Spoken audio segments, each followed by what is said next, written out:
दोस्तों, central secretariat की internal structure को लेकर के एक बवाल मचा हुआ है।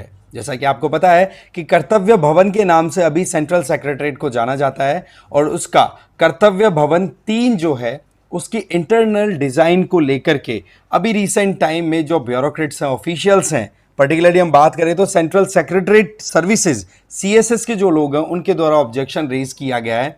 उनका ये कहना है कि भाई जिस तरीके की डिजाइन ये तैयार की गई है ये कॉरपोरेट ऑफिसेस तक ही ठीक है। यहां अगर गवर्नमेंट में भी आप ओपन ऑफिसेस रख दोगे तो बहुत मुश्किल हो जाएगी। कई चीजें बहुत कॉन्फिडेंशियल हमें ट्रीट करनी पड़ती हैं, बहुत सेंसिटिव गवर्नमेंट का डेटा होता है जो लीक होने का डर रहेगा।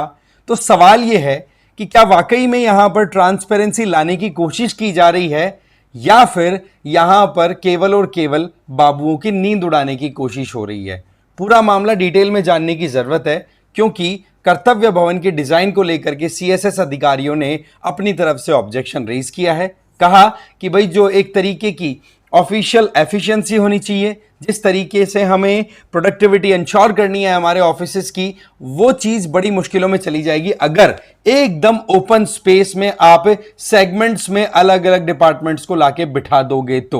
तो यहां पर केंद्रीय सचिवालय के जो भी मेंबर्स है ना, उनकी तरफ से, उनकी जो फोरम है उनकी तरफ से एक लेटर लिखा गया है पीएमओ को कि भाई ये डिजाइन जो आपने रिलीज करी है ना, ये हमारे लिए बिल्कुल भी एक्सेप्टेबल नहीं है और ये हमारे जितने भी कॉन्फिडेंशियल या फिर क्लासिफाइड डॉक्यूमेंट्स हैं उनके लिए भी ठीक नहीं है। समझेंगे मामले को, लेकिन आगे बढ़े उससे पहले आप मुझे फॉलो कर सकते हैं इस क्यूआर कोड को स्कैन करके टेलीग्राम पर।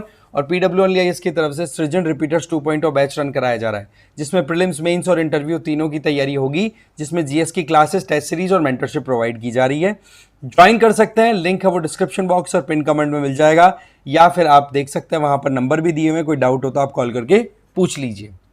तो यहां पर जो सीएसएस के अधिकारी हैं वो पीएमओ तक अपनी अप्रोच बना चुके हैं। अब यहां पर मुद्दा क्या आता है कि किन चीजों को लेकर के ये ऑब्जेक्शन आ रहा है। तो देखो बात कुछ ऐसी है, मेन कंसर्न आ रहा है कॉन्फिडेंशियलिटी का और दूसरा आ रहा है डेटा सिक्योरिटी का, वहीं तीसरा आ रहा है वर्क फ्लो का। अब यहां पर हमें देखना होगा कि सबसे पहले तो ये जो सरकारी ऑफिसर्स हैं, ठीक है, आईएएस, आईपीएस या फिर जो भी ऑफिशियल लेवल के इंडिविजुअल्स काम कर रहे हैं वहां पे सेंट्रल सेक्रेटरीट में, उनका मेन कंसर्न कॉन्फिडेंशियलिटी। तो क्यों? क्योंकि बहुत सारे सेंसिटिव इश्यूज के ऊपर आप डिस्कशन करते हैं, बहुत सारी चीजें ऐसी होती है जो बिल्कुल भी ओपनली ये बातें आप नहीं कर पाते हो, तो उनको आप एक कहते ना कि चार दीवारी के बीच में बैठ करके बहुत इंपॉर्टेंट इंडिविजुअल्स के बीच में डिस्कशन हो तो वहां तक ठीक रहता है।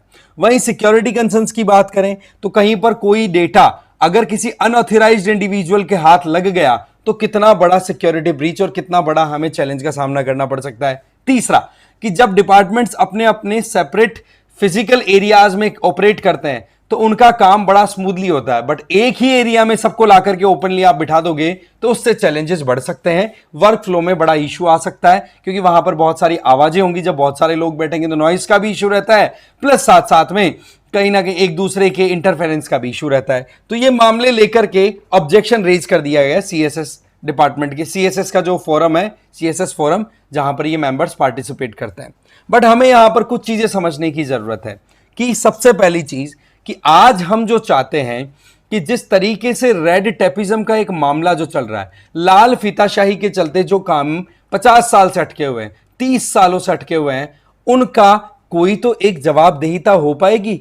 क्योंकि ओपन स्पेस में जब काम होता है तो पता पड़ता है कि कौन सी फाइल किस पर्टिकुलर डिपार्टमेंट में किन इंडिविजुअल्स के पास फंसी हुई है।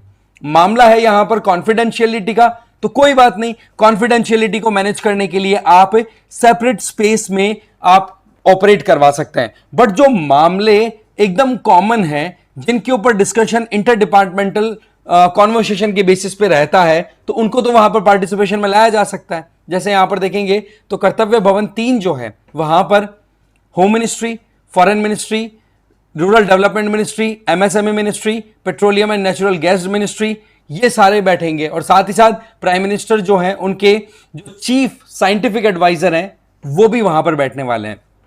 तो यहां पर डिसीजन मेकिंग बड़ी आज जल्दी हो पाएगी, ट्रांसपेरेंसी रहेगी कि हाँ भाई किस डिपार्टमेंट ने एक्चुअल में डिले किया है, किस इंडिविजुअल ने। एक तरीके की चाय समोसा जो कल्चर बनी हुई है कि हाँ भाई बातें कर ली, एक रूम में बैठ गए, चैम्बर में बैठ गए, वहां पर क्लोज कर लिया दरवाजा, किसी को पता नहीं अंदर क्या चल रहा है, फाइलें इधर पड़ी है, बट जो इंडिविजुअल्स हैं, जो ऑफिशियल्स हैं, वो बैठ करके चाय कॉफी समोसा का एंजॉयमेंट कर रहे हैं। तो वो चीजें भी बड़ी प्रॉब्लम हो जाती है। इसका मतलब ये नहीं है कि पूरा ही सिस्टम बेकार है, इसका मतलब ये है कि यहां पर जो काम ओपनली हो सकते हैं वो चीजें ओपनली लाने की सरकार की तरफ से कोशिश की जा रही है। बट पॉइंट इज कि वाकई में कॉन्फिडेंशियलिटी और सिक्योरिटी कंसर्न्स को एड्रेस करना भी जरूरी है। साथ ही साथ जब साथ में मिलकर काम करेंगे तो एक ओपन स्पेस बनेगा, एक दूसरे की बेस्ट प्रैक्टिसेस से लर्निंग भी हो पाएगी। बट वहीं दूसरी तरफ हमें यह भी देखना है कि इंडिविजुअल्स जो हैं, जैसे अंडर सेक्रेटरीज की बात करें तो वो मोर और लेस बड़े सिक्योर और डिप्लोमेट कहते हैं बिल्कुल आइसोलेटेड स्पेसेस में अपना काम किया करते हैं। तो उन लोगों को वो आइसोलेशन अब नहीं मिल पाएगा, तो उनको काम करने में प्रॉब्लम आएगी। तो ये ऑब्जेक्शंस हैं, ये अपने आप में एक तरफ है। सरकार का जो पॉइंट है वो है ट्रांसपेरेंसी और अकाउंटेबिलिटी लेकर के आना और वर्क फ्लो में एफिशिएंसी लेकर के आना, जिससे से कम समय में ज्यादा से ज्यादा आउटपुट हो सके। तो इन मामलों को लेकर के एक बड़ा बवाल सा मचा हुआ है।